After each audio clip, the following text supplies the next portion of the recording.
फिर इसके बाद नंबर आता है इस शाखा के प्रतिनिधि कवि का, मलिक मोहम्मद जायसी का। जायसी का जीवन परिचय तो आपने बहुत अच्छे तरीके से पढ़ा है, बहुत बार पढ़ा होगा, तो मैं जीवन परिचय के बारे में इतना ज़्यादा डिस्कस नहीं करूँगा। मैं सीधा रचना के बारे में बात करता हूँ। जायसी की 21 रचनाओं का उल्लेख मिलता है कि जायसी ने 21 रचनाएं लिखी है। कुछ लोग इससे ज़्यादा रचनाएं भी होने की बात कहते हैं, लेकिन 21 जो है एक तरीके से प्रामाणिक रचनाओं के तौर पे हमें प्राप्त होती है। इन रचनाओं में, इन 21 रचनाओं में सबसे ज़्यादा प्रभावित करने वाली वो है पद्मावत। इसके अलावा अखरावट, आखिरी कलाम, कहरनामा, चित्ररेखा, कान्हावत इत्यादि प्रमुख रचनाएं हैं जो जायसी ने लिखी है। पद्मावत की रचना 1540 ईस्वी, ठीक है, 1540 ईस्वी के आसपास की रचना है। कौन सी भाषा में लिखी गई है? ये भी अवधी भाषा में लिखी गई है। कैसी छंद योजना है? दोहा चौपाई शैली का इस्तेमाल करते हुए जो है कड़वक बनाए गए हैं इसमें भी। और इसमें पद्मिनी, चाहे आप इसको पद्मावती कहें या पद्मिनी कहें, एक ही बात है, वो एक ही रानी का दूसरा नाम है। पद्मिनी की प्रेम कहानी का रोचक वर्णन इस रचना में किया गया है जायसी के द्वारा। और इसकी जो एक तरीके से कहें ना, जो कथानक की योजना है, कथानक का जो शिल्प बनाया है, और उस शिल्प के भीतर जो सूफियत डाली गई है वो सबसे ज्यादा प्रभावशाली है। आप चाहे हंसावली पढ़ लीजिए, चाहे चंदायन पढ़ लीजिए, चाहे आप सत्यवती कथा पढ़ लीजिए, चाहे मृगावती पढ़ लीजिए, जो कि जायसी शुक्ल जी सबसे ज्यादा प्रभावशाली मृगावती को मानते हैं। लेकिन इन सब को एक किनारे रख देती है जायसी की ये पद्मावत, क्योंकि इस रचना का कथानक शिल्प इतना जबरदस्त है, इतना सटीक है कि हर कोई व्यक्ति प्रभावित हो जाता है।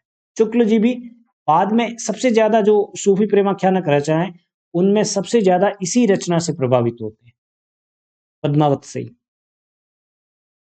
रत्नसेन की पहली पत्नी नागमती के वियोग का भी इस रचना में अनूठा वर्णन मिलता है। ठीक वैसा ही है जैसा कि अभी थोड़ी देर पहले हमने रचना के बारे में बात की थी। एक तीसरा चरित्र निर्मित किया जाता है प्रेम के महत्व को और वियोग को जो है बढ़ा चढ़ाकर दिखाने के लिए। भाषा अवधि है और इसकी रचना शैली पर आदिकाल, ध्यान रखिए ये वाला क्वेश्चन भी इंपॉर्टेंट है। जायसी का प्रभाव लेकर के तुलसीदास लिखते हैं मानस, लेकिन जायसी पर किसका प्रभाव है?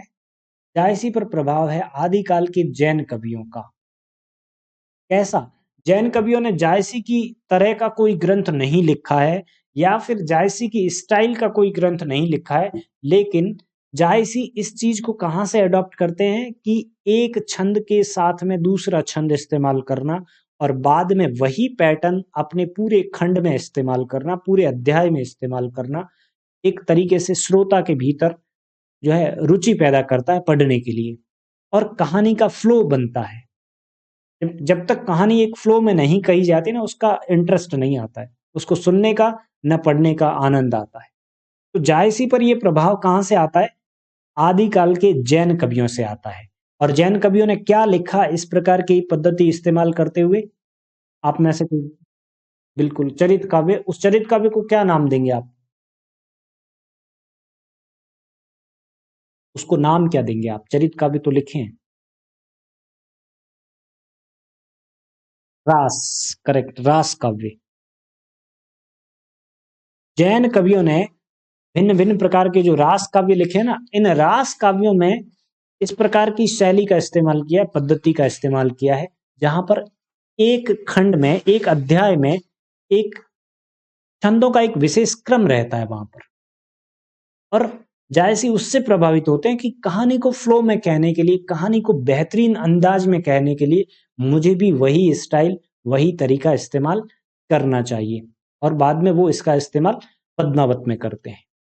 और पद्मावत में जो प्रयोग की गई ये शैली है, एज इट इज बाद में जो है अपने तुलसीदास जी कॉपी करते हैं मानस में, वो इससे प्रभावित होते हैं।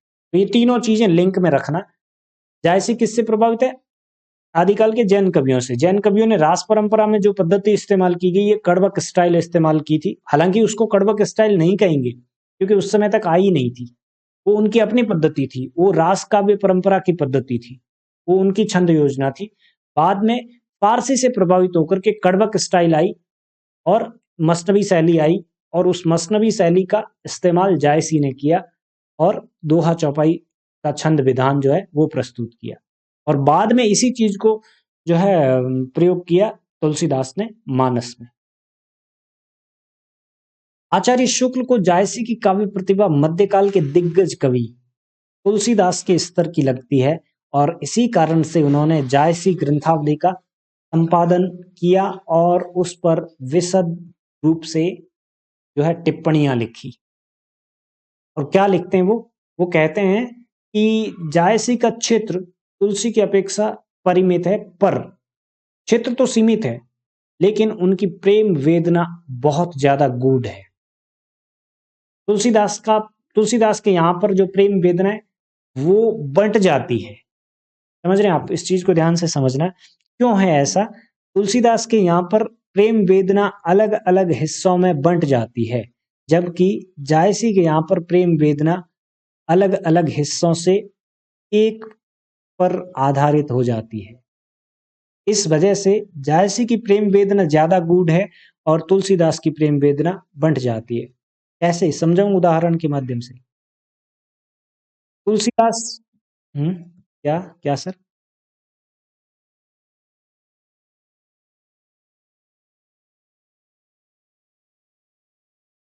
करेक्ट। तुलसीदास का जो चरित्र नायक है उस वो सबसे प्रेम करता है, यहाँ तक कि जीव जंतुओं से भी प्रेम करता है। आपने देखा होगा गिद्ध की कहानी है, और भी दूसरी चीजों दूसरी वो तो एक वंचर से भी प्रेम करने लग जाते हैं। इस प्रकार के उनके चरित्र नायक है।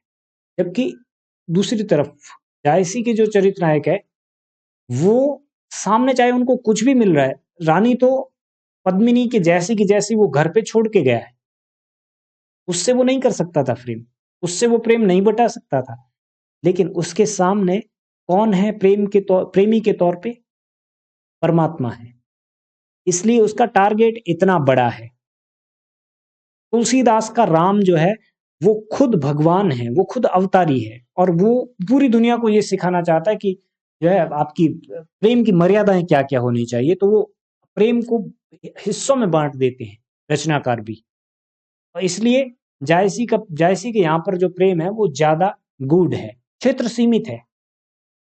जायसी का प्रेम जो है उसका क्षेत्र सीमित है ना, एक प्रेमी प्रेमिका का जो प्रेम होता है सिर्फ वहीं तक सीमित है।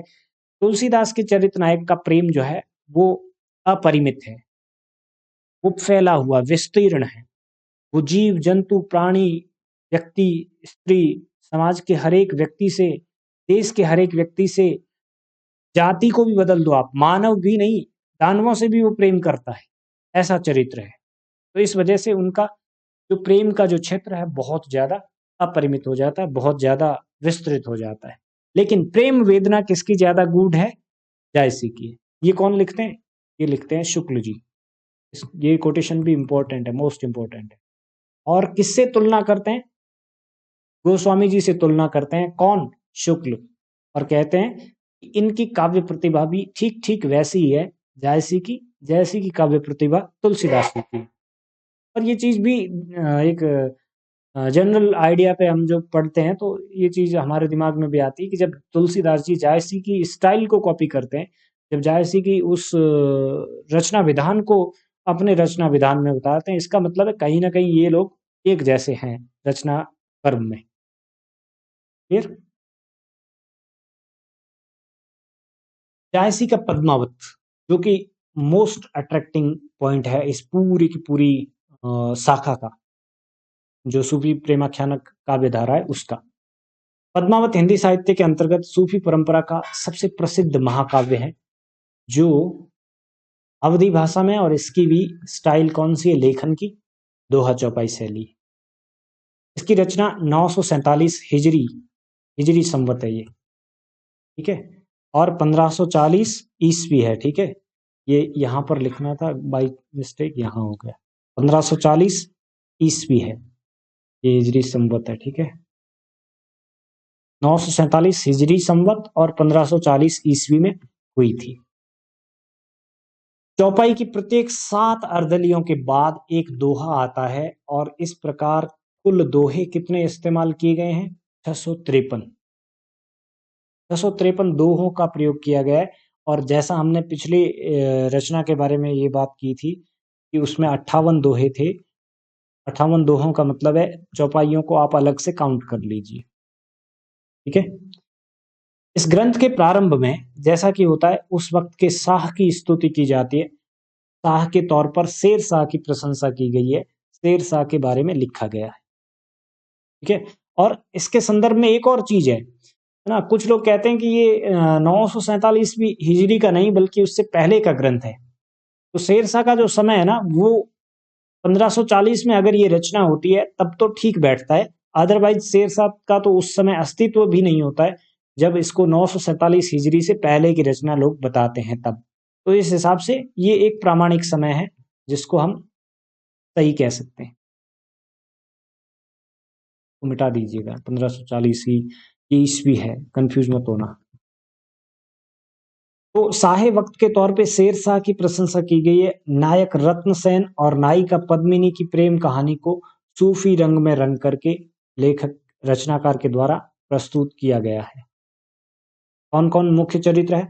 पद्मिनी है, रत्नसेन है और नागमती है।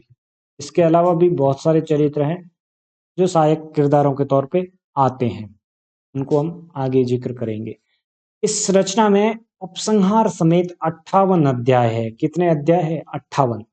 और इन अध्यायों को खंड के नाम से बुलाया गया है। जैसे रासो काव्य में अलग स्टाइल थी और बाद में भी अलग अलग तरीके इस्तेमाल किए गए अध्यायों के नाम को लेकर के। जैसे रासो में, पृथ्वीराज रासो में समय बोला गया है, वैसे यहाँ पर खंड है।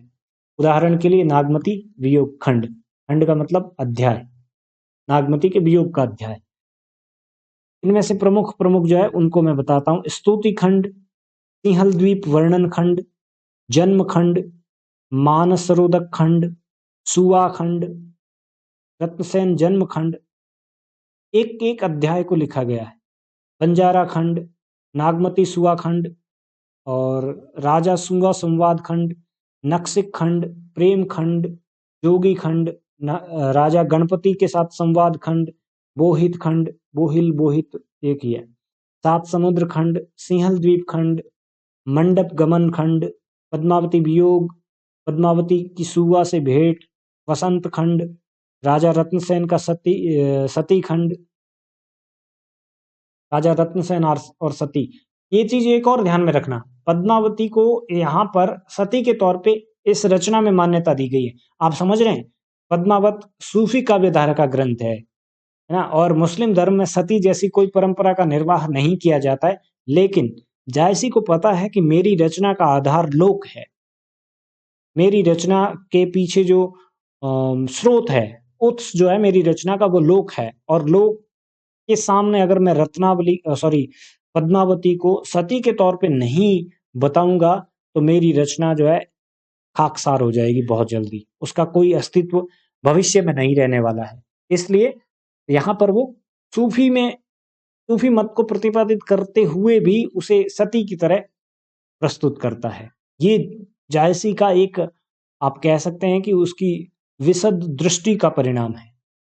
और अभी देखिए कुछ साल पहले जब यही कहानी फिर से जब रिपीट की जा रही थी सिनेमा के माध्यम से, हालांकि उसमें कुछ भी इतना ज्यादा विवादित नहीं चीज थी, फिर भी आपने देखा था कि कितना ज्यादा विवाद हुआ, कितने लोग जो है वो परेशान हुए थे और कितने दिनों तक परेशान हुए थे। पार्वती महेश खंड, ये उस परेशानी से बचने का तरीका था जायसी के पास, जो उस समय उसने इस्तेमाल कर लिया था। और ये डायरेक्टर जो है आज के समय में इतना टेक्निकली स्ट्रांग होने के बाद भी नहीं कर सका। गढ़ छेका खंड, गंधर्व सेन मंत्री खंड, रत्नसेन सूली खंड, ये सारे के सारे अध्याय हैं जो भिन्न भिन्न है।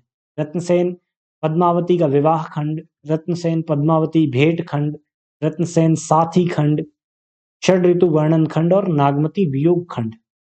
ये अलग अलग अध्याय है, इनको आपको एक बार नजर में रखना है ताकि आपको याद रहे। कुछ जो है ना इस कहानी से हटके जो खंड है उनको जरूर याद रखना, जैसे मानसरोदक खंड, जैसे बंजारा खंड, और जैसे इसमें एक और आता है बोहित खंड, और बाकी एक और है खंड यहाँ पर कहीं, गढ़ छेका खंड। इनको जरूर याद रखना। पार्वती महेश खंड, ये कहानी कहते हैं। रूढ़ी जो है ना उसका इस्तेमाल करते हैं। काव्य रूढ़ियों का इस्तेमाल भी जायसी ने बखूबी किया है इस ग्रंथ में। इस हिसाब से पद्मावत की रचना की गई। पद्मावत के बारे में जो